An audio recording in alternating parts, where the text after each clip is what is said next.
Assalamualaikum warahmatullahi wabarakatuh. Perkenalkan, nama saya Febriani Dinovarini dengan NIM 2204551 Program Studi Pendidikan Geografi dengan mata kuliah Model dan Strategi Pembelajaran Geografi dengan dosen pengampu Dr. Novrion MPD. Baiklah, video saya kali ini ditujukan untuk memenuhi tugas mata kuliah saya tentang simulasi mengajar dengan metode exoolotats. Selamat pagi anak-anak semua, bagaimana keadaannya semua yang hadir pada kali ini, apakah sehat? Baik, sebelumnya Ibu izin memperkenalkan diri terlebih dahulu. Perkenalkan, nama Ibu Febriani Dinovarini. Anak-anak semuanya itu bisa memanggil Ibu dengan panggilan Bu Rini ya. Baiklah, sebelum kita mulai pembelajaran kita pada kali ini, Ibu mohon kepada anak-anak semua untuk melihat di sekelilingnya apakah ada sampah atau tempat duduknya sudah dirasa rapi atau belum, karena kebersihan dan kerapian kita ini juga menunjang kegiatan proses pembelajaran kita kali ini ya. Baik, jikalau sudah dirasa nyaman, tempat duduknya juga sudah bersih, sebelum kita mulai pembelajaran kita kali ini, ada baiknya kita berdoa menurut kepercayaan kita masing-masing. Berdoa dimulai. Berdoa selesai. Oke, baiklah. Kali ini pada pertemuan ini Ibu akan menjelaskan sedikit materi tentang materi yang rasanya sering kita jumpai dalam kehidupan kita sehari-hari, yaitu tentang batuan. Nah, anak-anak di sini apakah ada yang tahu batuan itu terbuat dari apa atau dari mana sih batuan itu berasal? Adakah yang tahu? Jika tidak ada, di sini Ibu akan menjelaskan tentang siklus dari pembentukan batuan seperti gambar yang sudah Ibu tempel di papan tulis kita ya. Siklus batuan itu sendiri yaitu proses di mana batuan itu berasal atau menggambarkan batuan dari awal atau sebelum terbentuknya, yang kemudian itu mengalami beberapa proses seperti modifikasi, transportasi, kemudian dekomposisi, dan berubah lagi menjadi batuan yang lainnya. Oke, dari gambar yang Ibu tampilkan di sini, Ibu akan menjelaskan proses siklus dari batuan tersebut. Yang pertama yaitu batuan itu berasal dari magma. Nah, magma ini biasanya itu berada di bawah permukaan tanah yang biasanya itu dikeluarkan apabila saat terjadi gunung meletus ya. Jadi magma ini kemudian mengalami kristalisasi. Kemudian dari proses kristalisasi ini akan membentuk jenis batuan, yaitu batuan beku. Nah, batuan beku ini biasanya itu yang sering kita jumpai itu seperti batu apung. Ciri-ciri dari batu apung ini biasanya batunya itu lebih ringan dan memiliki lubang-lubang di sekeliling batu tersebut.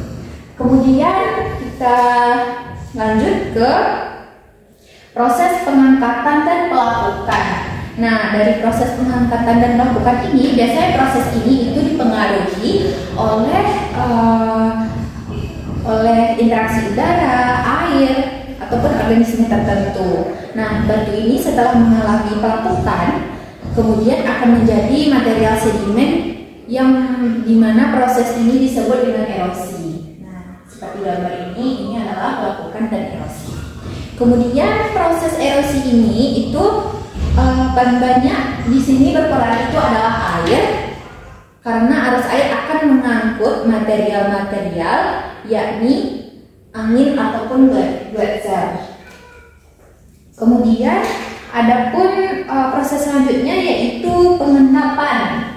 Nah, di sini akan mengalami pengendapan dan pembentukan batuan dari sedimen. Nah, di sini ada pemadatan dan sedimentasi yang akan membentuk batuan jenis baru, yaitu bernama batuan sedimen. Nah, batuan sedimen ini biasanya juga kita jumpai dalam kehidupan kita, yaitu seperti batu pasir, batu breksi, batu konglomerat. Nah, itu yang biasanya yang sering kita jumpai dalam kehidupan kita, mungkin barangkali ya. Kemudian dari batu sedimen ini akan terkubur dengan suhu dan tekanan yang tinggi, menyebabkan batuan ini akan mengalami pelapukan. Nah, terbentuklah batuan metamorf. Nah, sebelum Ibu melanjutkan ke batuan metamorf ini tadi, batuan sedimen ini juga memiliki jenis-jenis, yaitu ada batuan sedimen klasik, batuan sedimen kimia, dan juga organik. Dari batuan sedimen yang sudah Ibu jelaskan tadi, kita lanjut lagi ke batuan metamorf. Nah, batuan sedimen ini tadi itu terkubur di dalam tanah, kemudian adanya suhu dan tekanan yang tinggi, batuan sedimen mengalami pelapukan dan akhirnya membentuk batuan metamorf. Nah, batuan metamorf ini itu biasanya ada juga yang kita jumpai dalam kehidupan kita sehari-hari. Contohnya saja yaitu batu bara ya, yang barangkali bisa dijadikan sebagai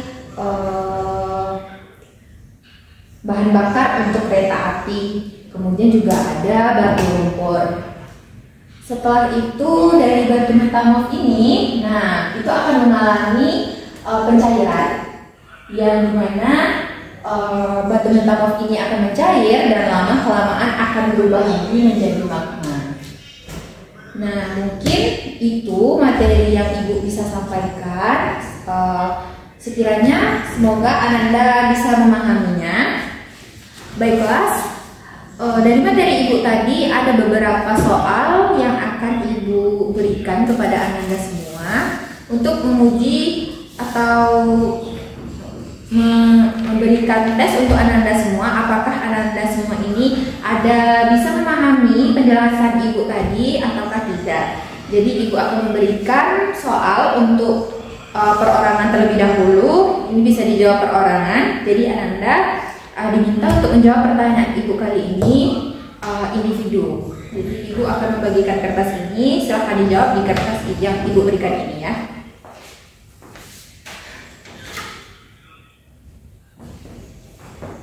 Oke, pertanyaannya sudah bisa dilihat di kertas yang Ibu bagikan. Itu ada beberapa pertanyaan, bisa dijawab dalam waktu mungkin kurang lebih 10 menit. Mungkin bisa dijawab.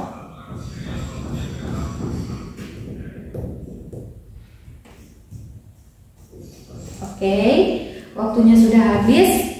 Bagaimana? Apakah ada yang bisa menjawab dari anak-anak semua? Apakah rasanya jawabannya bisa dijawab sekarang atau ada yang masih ragu? Perlu Ibu jelaskan soalnya dan jawabannya. Oke, karena beberapa orang Ibu lihat ada yang tidak bisa menjawabnya, mungkin masih ragu. Baiklah, untuk soalnya akan Ibu coba jawab dan Ananda mohon untuk didengar supaya bisa dipahami. Yaitu pertanyaannya, apa yang dimaksud dengan pelapukan dan peranannya dalam siklus batuan? Nah, pelapukan ini tadi yaitu proses di mana batuan yang padat diubah menjadi tanah melalui proses-proses fisik dan kimia. Nah, seperti di sini tadi, itu batuan sedimen yang terkubur itu mengalami pelapukan karena adanya suhu dan tekanan yang tinggi. Nah, kemudian pelapukan ini sangat penting ya dalam mendaur ulang material batuan dan membentuk tanah yang mendukung kehidupan tumbuhan dan juga hewan. Baiklah, ada satu pertanyaan lagi. Ini pertanyaan kali ini Ibu minta menjawabnya mohon untuk diskusi saja, karena nanti takutnya tidak ada lagi Ananda yang tidak bisa menjawabnya ya. Jadi pertanyaan kali ini dijawab secara diskusi. Jadi Ananda silahkan membentuk kelompok minimal 4 orang ya dalam satu kelompok. Jadi bisa dibuat kelompok. Ibu akan membagikan soal kembali. Oke, soal kali ini itu mohon dijawab dalam waktu 10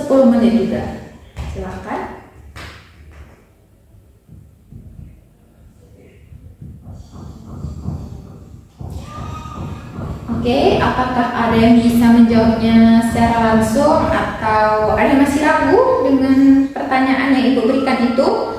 Dalam menjawabnya mungkin masih ragu, masih kurang paham dengan materi yang apa Ibu sampaikan.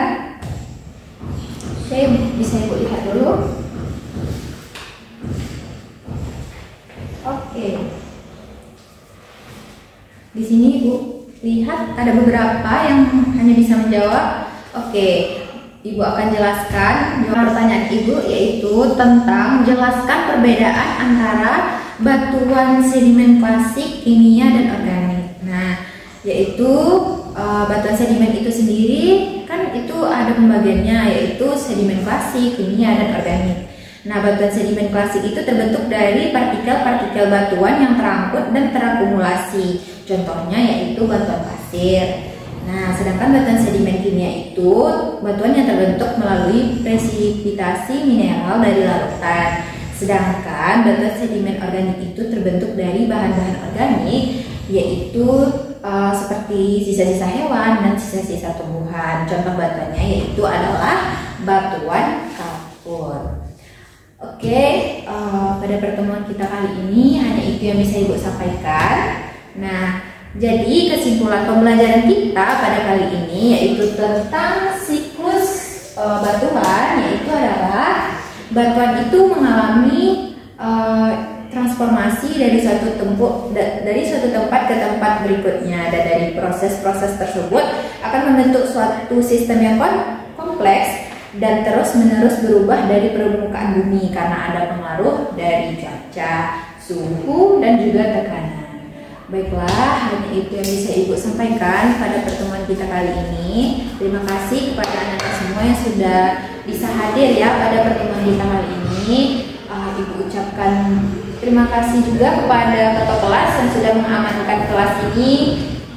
Jadi hanya itu yang bisa Ibu sampaikan. Kita sudahi pertemuan kita kali ini dengan mengucap alhamdulillahirabbil alamin. Terima kasih. Wassalamualaikum warahmatullahi wabarakatuh.